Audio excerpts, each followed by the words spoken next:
Hey, welcome to BIV Today. I'm reporter Tyler Orton. And obviously during the pandemic, I think it's been a good time to catch up on all those docuseries, those reality TV shows, and the other shows that kind of fit into that factual programming category. And this week, the annual FactualWEST conference returns, albeit like most things, it's in virtual form. But with us to talk about it, to kind of let us know what's going on in the industry as well, it is Kate Green. She's Director of Programming at FactualWEST. She's also the co-founder of the Field and Post Industry Organization. And Kate, I want to thank you for joining us on the show today. Thanks for having me. So, maybe we'll break it down like this. I kind of did a bit of an intro there, but for anybody who's a little bit unfamiliar with what we're talking about when it comes to factual TV, what is it exactly? Yeah, factual TV is documentary style, but we have lifestyle television, which is kind of your HGTV shows and Food Network type shows as well. And also under that umbrella, reality competition can also fall under factual. So obviously you're bringing back the FactualWEST conference. I had a great time doing a story about it last year, and it's a very fascinating stuff, especially considering like how, we've got this really cool industry going on in Vancouver as well. But for anybody unfamiliar with the FactualWEST conference, what ultimately are you guys trying to accomplish? What can people learn if they attend it this year?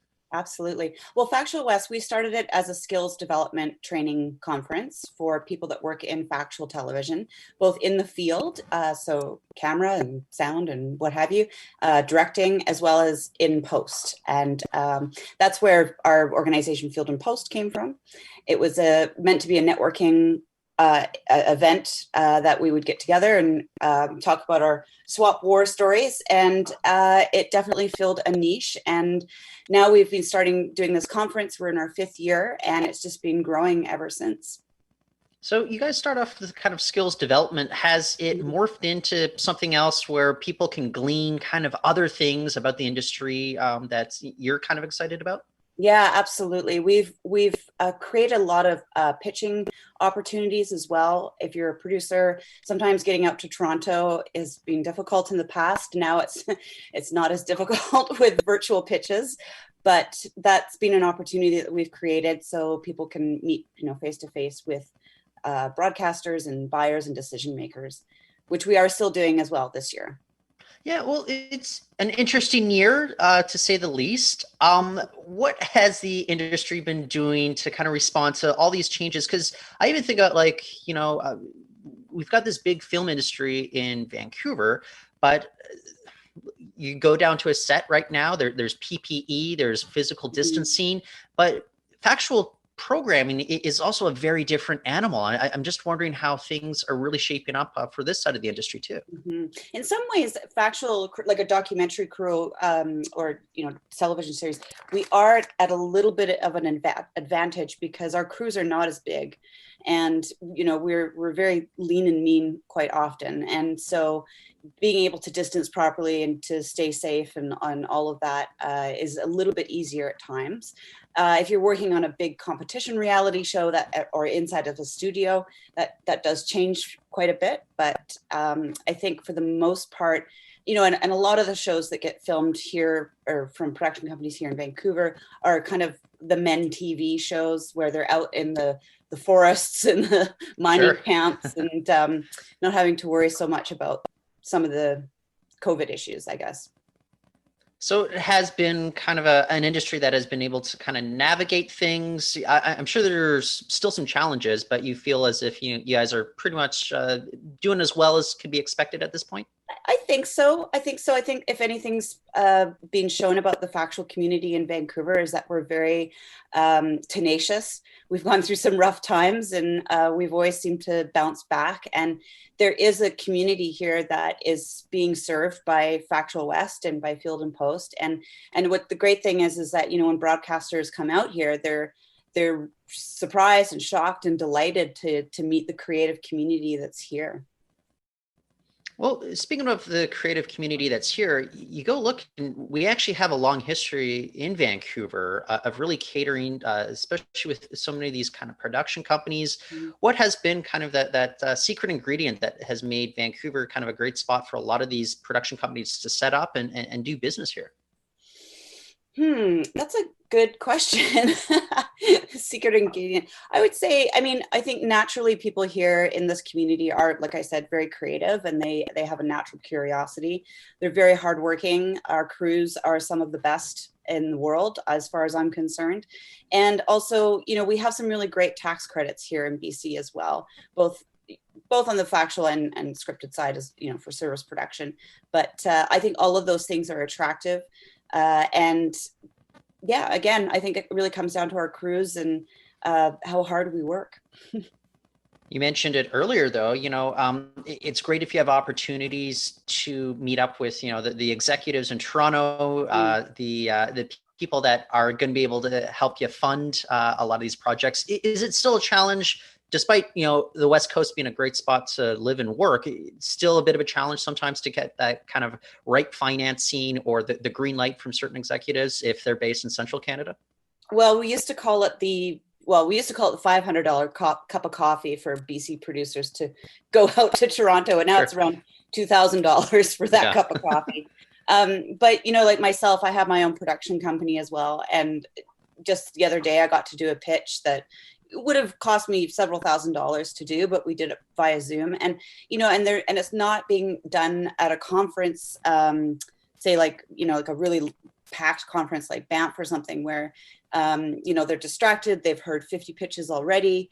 It's a really concentrated, intimate opportunity that I would say, if anything, that's one of the good things that's come out of COVID for Western producers.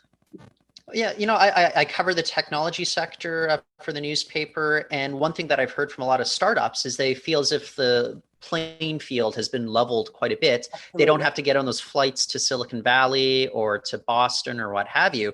Do you kind of get the same sense, just in the last 7 or 8 months as well? Yeah, absolutely. I mean, I think we're still at a disadvantage. And I mean, we all know that a lot of business takes place on the golf course or at a cocktail party, but and just building those relationships and that trust. And so, in that sense, we still are at a disadvantage where our faces are literally not in front of these people. But a good idea is a good idea, and content is king. And if you can pitch a really good idea, doesn't matter where you're from.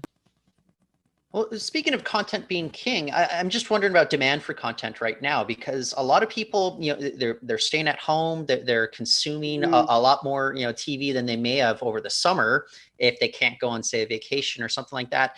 But I also wonder, economic uncertainty. Some people might feel as if they can't, finance certain projects. Are these kind of two, sides to the same coin that you guys have to consider oftentimes in the business, just since the pandemic has unfolded? Yeah, I think so. I mean, I think that there is definitely a lot of shift that's happening within the industry, and in terms of the type of content that you'll be seeing, coming out, and how it's presented. I mean, all of those things are shifting. In terms of the financing, I think you're going to have to ask a broadcaster about that one. I haven't had any issues myself yet, but yeah, I mean, things can shift.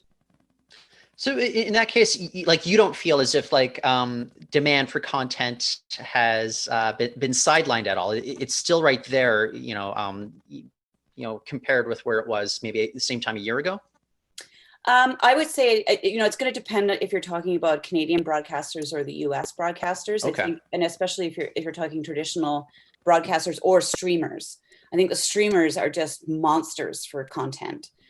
Getting through the doors sometimes is a difficult task, but with Canadian broadcasters, my guess is sometimes they might have a bit of a backlog of content and not a huge impetus, but to greenlight more. But we'll see. I mean, people are going to want new shows, so.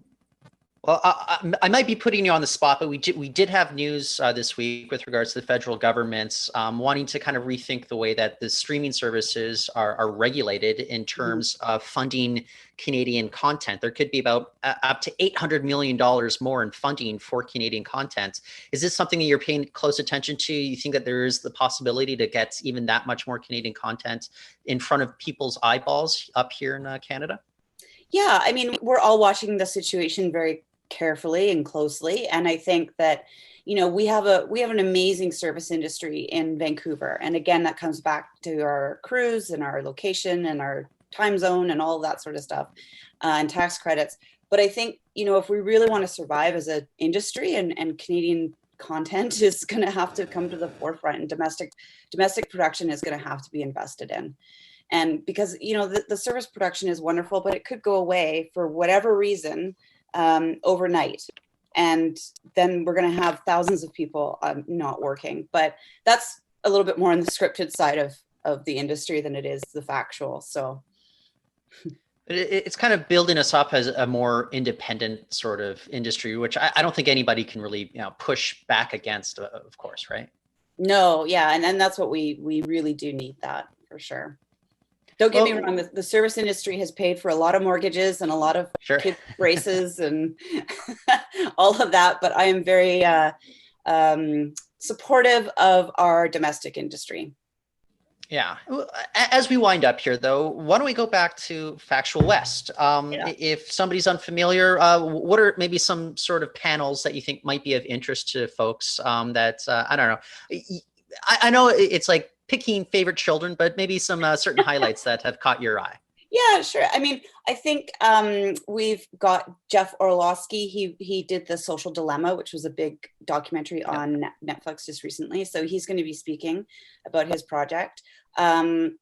Also, we have the filmmaker from Love on a Spectrum, or On the Spectrum as well. And Canada's Drag Race. We have the broadcasters and Fenton Bailey, who's executive producer of the RuPaul's Drag Race, coming and chatting as well. There's a whole bunch more, but I should I didn't have them in front of me all. But yeah, there's some really great sessions. And if you really want to understand the workings, the ins and outs of what it is to develop an idea, to bring it to the forefront, then once you've got it, how do you put the story together? How do you edit things together? This is definitely the conference that you should be going to. I caught Love on the Spectrum a couple weeks ago. My girlfriend and I, we thought it was just an amazing show. So I'll throw that recommendation out for that panel as well. So yeah, that's awesome. It's really endearing. Well, excellent. Kate, thank you so much for joining us on the show today. Yeah, thanks, Tyler. Good luck to you, and we'll hopefully see you soon in person. Absolutely. I say that to all the guests. I want to see them in person as soon as possible. So let's make that happen. All right. Cheers. Thank you. That's Kate Green. She's Director of Programming for FactualWEST. And that is it for the show today, but we will be back next week. Until then, go to BIV.com for more stories, more videos there. And I'm Tyler Orton. Thank you very much.